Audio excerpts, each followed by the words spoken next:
Alright, Ryder, I worked on your gun, little buddy. I want to show you what's wrong with it. So, your trigger guard, or your trigger assembly, not your trigger guard, is completely shattered. So, right here we have your trigger assembly. This is where the bolt of the gun would actually engage the springs. Right here and here, there's a spring. There should be a spring here. It would engage the trigger lock, and whenever you fire, it would release the pressure of the air on the BB. Well, right now, it's completely shattered. You know, you can't. There's no putting it back together. It's obviously been dropped a lot. Springs were actually floating inside these little ducts here, where they shouldn't be. But I did fix the bolt. The bolt right here, it was sticking up. If you could remember, it was sticking up straight like this. Okay. Well, I fixed it. It now is operable.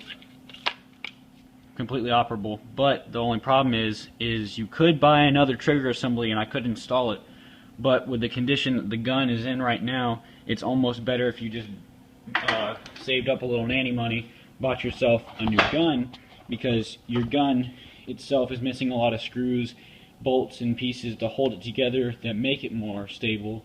So you'll probably end up breaking it again really soon because of how weak the frame is.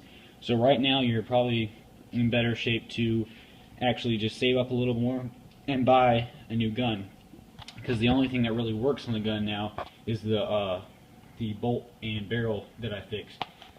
As you can see, I mean, that's just shattered completely, and the general price of a new trigger assembly is really 75% of the gun, because it's the most sophisticated part of the gun.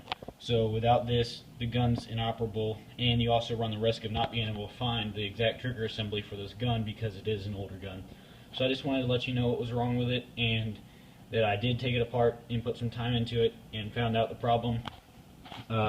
Did fix the bolt, but you're probably going to need a new gun unless you can find a trigger assembly. Thanks.